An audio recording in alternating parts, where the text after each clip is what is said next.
रोहिणी सरोजचे कान भरण्याचं काम करते. रोहिणी सरोजला म्हणते की सरोज वहिनी बघते ना तू आता, अगं ही पैशांचे व्यवहार सुद्धा करायला लागली आहे. म्हणजे बघ ना सरोज वहिनी, हळूहळू ही सगळी सूत्र स्वतःच्याच हातात घ्यायला लागली आहे. नाही म्हणजे तू आहेस ना इथे ऑफिसमध्ये, मग तिने तुला येऊन सांगायला हवं होतं हे सगळं. आणि तसंही चांदेकर ज्वेलर्सच्या सगळ्या पैशाचा कारभार तर तूच सांभाळते ना, हे तिलाही माहिती आहे. ॲटलिस्ट तिने तुला बोलायला तरी हवं होतं, विचारायला हवं होतं. अगं सरोज वहिनी, निदान त्या माणसाने तिला पैसे दिले, चल इथपर्यंत मान्य केलं. परंतु ती हे तर म्हणू शकत होती ना, हे सगळे पैसे सरोज मॅडमकडे द्या, सरोज मॅडम ऑफिसमध्येच असतात. ती त्या माणसाला तुझ्याकडे पण पाठवू शकत होती. पण तिने काय केलं, स्वतः कारभार केला आणि पैसे ठेवले तर कुठे, बघ तिच्या बॅगमध्ये.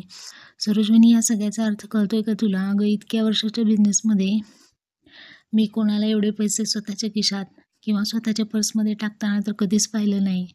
आणि काय कारण आहे तर चांदेकर ज्वेलर्समध्ये एक नियम ठेवला आहे की ही काल आलेली मुलगी, कला बघतेस ना कसं वागते, तुझ्या इतक्या सगळ्या व्यवहारी नियमांना ती एका मिनिटामध्ये फाडून टाकायला निघाली आहे. सरोज वहिनी, दिस इज नॉट डन हां. या सगळ्या गोष्टी लक्षात घे तू जरा. तसंही आता तू एवढे नियम घालून दिले होते, त्याचा काय उपयोग राहिला? तू तुझ्या डोळ्यांसमोर बघते आहे सगळी परिस्थिती. सरोज म्हणते की थांब, आत्ताच्या आत्ता जाते, तिला चांगला जाब विचारते. रोहिणी म्हणते की अगं सरोज वहिनी, कुठे जातेस? बघ तू प्रत्येक वेळी असंच करते आणि जशी जाते तशीच वेळेच्या आधी आणि नेहमीसारखे तोंडावर पडतेस. सरोज म्हणते की आता काहीही बोलशील का तू, वेळ आहे म्हणून? वाटेल ते बोलशील का? रोहिणी म्हणते की अगं तेच ना, आपण तोंडात जे आहे ते डायरेक्ट बोलून दाखवतो, पण यावेळी मात्र आपण काहीच बोलून नाही दाखवायचं.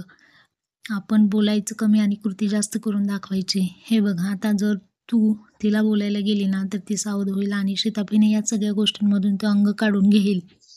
मग तिला तर बोलणं हे सोपं होईल की ऑफिसमध्ये नसल्यामुळे मी पैसे घेतले अगं. मग अद्वैतला बोलू दे ना या सगळ्या गोष्टी. आणि आजकाल अद्वैतला तिचं जास्तच फुका येतोय. या सगळ्या गोष्टींचा आपल्याला उपयोग करून घेता येईल. जर अद्वैतला हे सगळं प्रकरण कळलं तर कुठेतरी त्याच्या मनामध्ये ठिणगी पडेल आणि कलावर तो अविश्वास दाखवायला सुरुवात करेल. कळतंय का तुला जरा? एकदा ही ठिणगी जर पडली ना तर आग व्हायला वेळ लागणार नाही. अगं सरोज विचारते, अगं पण आपण नक्की करायचं काय? रोहिणी म्हणते, हे बघ, तिने हे पैसे घेतले आहेत. मग आता ते वर्मा ज्वेलरवाले कॉल करून विचारतील ही काम सुरू झाले की नाही. मग त्यांना कळेल या सर्व गोष्टी. त्यालाही कळेल की मुलगी ऑफिसमध्ये डोक्यावर किती नाचण्याचा प्रयत्न करते आहे ते.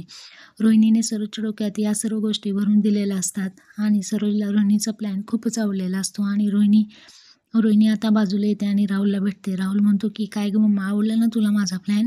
राहुल रोहिणीला विचारतो की मम्मा, तू इम्प्रेस झाली आहेस ना माझ्यावर?